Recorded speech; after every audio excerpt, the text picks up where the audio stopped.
నమస్తే, welcome to prime nine. Come to the point. ఈరోజు మన కమ్ టు ద పాయింట్ కార్యక్రమంలో మనం మాట్లాడుకునే పాయింట్ ఏంటి అంటే పశువుల గురించి. పశువుల దాహాన్ని ఏ విధంగా తీర్చాలి, ఇది వేసవి కాలం, పశువుల దాహాన్ని ఏ విధంగా తీర్చాలి అని ఆలోచించే వ్యక్తి ప్రజాధనాన్ని దుర్వినియోగం చేస్తాడా? ఒక్కసారి ఆలోచించండి. పశువుల కోసం ఆలోచించిన వ్యక్తి ప్రజాధనాన్ని దుర్వినియోగం చేస్తాడా? ఇది జనరల్గా మనం ఆలోచించుకుంటే ఇప్పుడు పశువులకి ఏం చేశాడు, దాహార్తిని తీర్చడానికి ఏం ఏర్పాట్లు చేశాడు, అలాగే ప్రజాధనాన్ని దుర్వినియోగం చేశాడు అని అంటున్నారు కదా. ఏ విధంగా అంటున్నారు అనే దాని మీద ఈరోజు ఖచ్చితంగా మన కమ్ టు ద పాయింట్ కార్యక్రమంలో మాట్లాడుకొని తీరాల్సిందే. ఎందుకు అంటే పశువుల కోసం ఆలోచించిన వ్యక్తి అదే పశువుల్లా మారిన కొంతమంది ఆయన మీద బురద జల్లుతుంటే మనం ఖచ్చితంగా మాట్లాడుకోవాలి కదా. సో ఈరోజు ఈ పాయింట్ తీసుకోవడానికి మెయిన్ రీజన్ అయితే ఇదే. సో ఈ వీడియో చివరి వరకు చూడండి. మీ అభిప్రాయాన్ని మీకు నచ్చితేనే, అది కూడా మీకు నచ్చితే ఒక లైక్ చేయండి. మీకు నచ్చకపోయినా సరే రాంగ్ వర్డ్స్ కాకుండా ఈ పద్ధతి బాలా, ఈ వర్డ్స్ బాలా, ఇలాంటిది బాలేదని నాకు ఒక సజెషన్ కింద మీ అభిప్రాయాన్ని కామెంట్ రూపంలో తెలియచేయండి. ఇన్ కేస్ బాగుందనుకో, బాగుంది అన్నట్టుగా తెలియచేయండి. ఈ టోటల్ వీడియోపై మీ అభిప్రాయాన్ని అయితే తప్పకుండా కామెంట్ రూపంలో నాకు తెలియచేయండి. 10 మందికి అయితే ఈ పాయింట్ చేరి తీరాల్సిందే. ఎందుకంటే పశువుల కోసం ఆలోచించాడు, ప్రజల కోసం ఆలోచించడా, ప్రజాధనాన్ని దుర్వినియోగం చేస్తాడా అనేది 10 మందికి చేరాల్సిన అవసరం ఉంది. కాబట్టి మీరు తప్పకుండా ఈ వీడియోని మీకు సంబంధించిన, మీకు తెలిసిన గ్రూప్స్లో అయితే ఖచ్చితంగా షేర్ చేయండి. ఇక టైం వేస్ట్ చేయకుండా కమ్ టు ద పాయింట్ కార్యక్రమంలోకి వెళ్ళిపోదాం. అయితే ఈరోజు ఒక వార్త అయితే ఉంది. అది ఏమిటి అంటే రాష్ట్ర ప్రభుత్వం 2 ఏళ్ళైంది అధికారంలోకి వచ్చి. మరి ఈ 2 ఏళ్లలో నారా చంద్రబాబు నాయుడు గారట 109.4 కోట్ల రూపాయలను అయితే కేవలం విమాన ఖర్చులకి, హెలికాప్టర్ ఖర్చులకు మాత్రం వాడారంట. రాష్ట్ర ఆర్థిక పరిస్థితి బాగోలేని ఇటువంటి సిచ్యువేషన్లో చంద్రబాబు నాయుడు గారు కేవలం 109.4 కోట్ల రూపాయలను కేవలం దేనికోసం వాడారట? విమానాలకి, హెలికాప్టర్లకు వాడారంట. అది కూడా దేనికి? ఓన్లీ ప్రభుత్వ కార్యక్రమాలకి కాదట. శని ఆదివారాలు వాళ్ళ ఇంటికి వెళ్ళడానికి, పర్సనల్గా ఏమన్నా ప్రోగ్రామ్స్ ఉంటే, లేదా పర్సనల్గా వాళ్ళు ఏమన్నా విదేశాల్లో తిరగాలనుకుంటే అంత పర్సనల్ పనులకే 109.4 కోట్లు వాడేశారట. ఇది ఎంతవరకు కరెక్ట్ అని కొంతమంది ప్రశ్నిస్తున్నారు చంద్రబాబు నాయుడు గారిని, కూటమి ప్రభుత్వాన్ని. అయితే 2026-27 బడ్జెట్లో కూడా ముందస్తుగానే 54.67 కోట్ల రూపాయలని కేటాయించేసుకున్నారంట ఆయన విమాన ప్రయాణాల కోసం.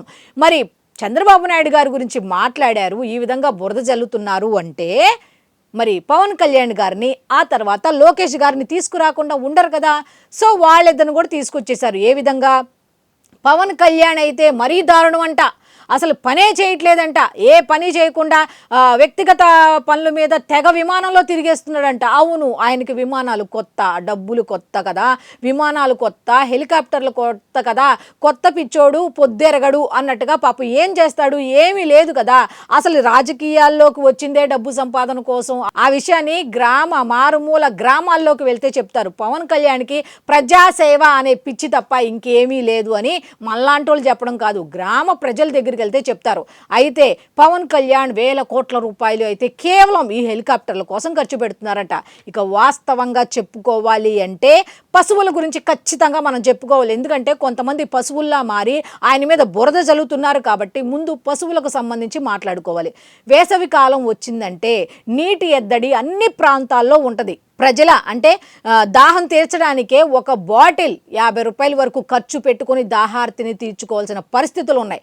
మరి అటువంటి సమయంలో పశువులకు వాటర్ బాటిల్ కొనుక్కొని అంత ఉదారంగా కొని ఇచ్చి వాళ్ళకు పక్కనున్న మనిషికే గుక్కడి నీళ్లు పోయలేని పరిస్థితుల్లో పశువుల దాహార్తిని తీర్చేవాళ్ళు ఎవరు అనే ఆలోచన ఎవరికైనా వచ్చిందా?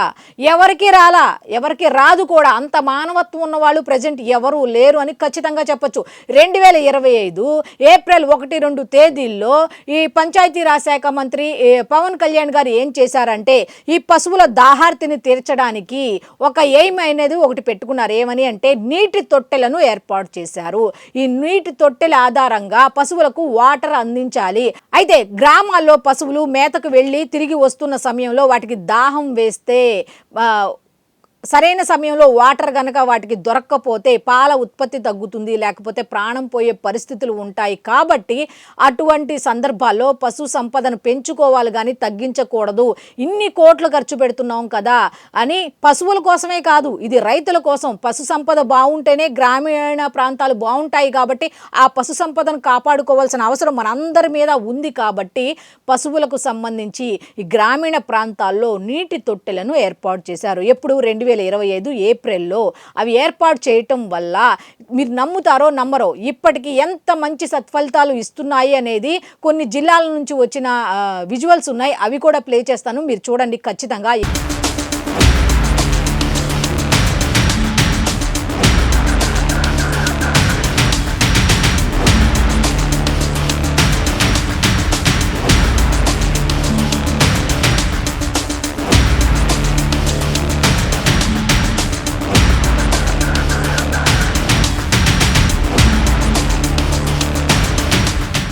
ఎంత ఉపయోగం ఉంది. పైగా పెద్ద జంతువులకు సంబంధించి పెద్ద తొట్టెలు, చిన్న జంతువులకు సంబంధించి చిన్న తొట్టెలు, పక్షులకు కూడా ఆఖరికి పక్షులు మళ్ళీ వాటర్ ఎక్కువైతే దాంట్లో పడిపోవటం, ఇబ్బంది పడడం జరుగుతుంది. కాబట్టి వాటికి కూడా ఆటంకం లేకుండా చిన్న చిన్న తొట్టెలని ఏర్పాటు చేశారంట.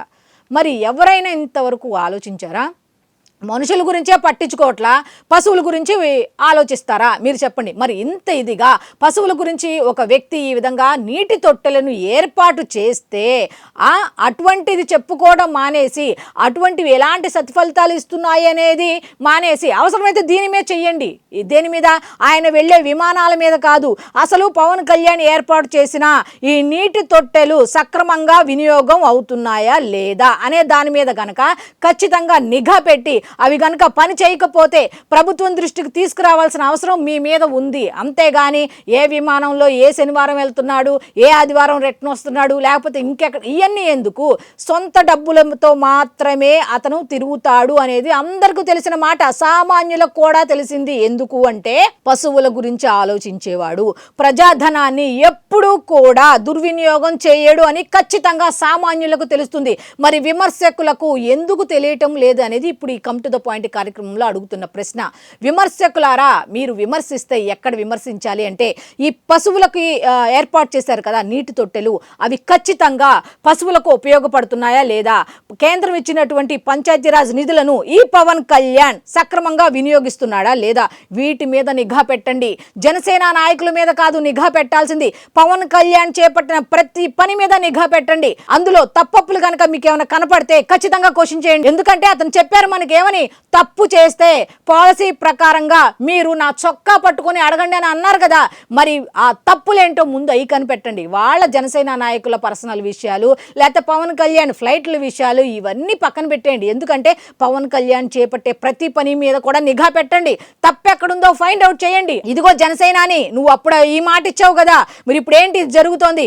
అయితే పంచాయతీ నిధులతో ఈ పని చేపట్టావు, ఇది ఏ విధంగా సక్రమంగా పని అవుతుందో తెలుసా? ఏ విధంగా ఉపయోగపడుతుందో తెలుసా? అసలు ఏ ఉపయోగం లేదు అని మీరు నిరూపించి పవన్ కళ్యాణ్ని క్వశ్చన్ చేసే పనిలో ఉండాలి తప్ప, మీరు పవన్ కళ్యాణ్ మీద బురద జల్లడం పనిగా పెట్టుకుంటే అది అతనికి పన్నీర్ అవుతుంది. ఆలోచించుకోండి, బురద చల్లొద్దు. వాస్తవంగా అతను ప్రవేశపెట్టిన ఖర్చు చేసిన ప్రతి రూపాయి కూడా ఉపయోగంగా ఉందా లేదా, ప్రజలకు ఉపయోగపడుతుందా లేదా, దాని మీద ఫోకస్ చేయండి. మీరు ఖచ్చితంగా 2029 ఎన్నికల్లో కనుక గెలవాలి అని అనుకుంటే ఖచ్చితంగా పవన్ కళ్యాణ్ చేపట్టే ప్రతి పనిలో కూడా నిఘా పెట్టండి. జరుగుతుందా లేదా, జరగకపోతే ప్రశ్నించండి అని ఆయన అన్నారు. కాబట్టి ఖచ్చితంగా ప్రశ్నించే పనిలో కాన్సన్ట్రేషన్ చేస్తే బెటర్ అని చాలా మంది చెప్తున్న మాట.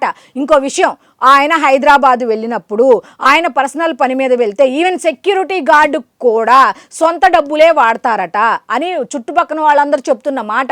సామాన్యులకు కూడా అర్థమవుతుంది ఏమని, పశువుల కోసం ఆలోచించేవాడు ప్రజాధనాన్ని దుర్వినియోగం చేయడు అని. కానీ మీరు మాత్రం ఈ విధంగా ప్రకటనలు ఇచ్చుకోవటం అనేది కరెక్ట్ కాదు అని చాలా మంది చెప్తున్న మాట.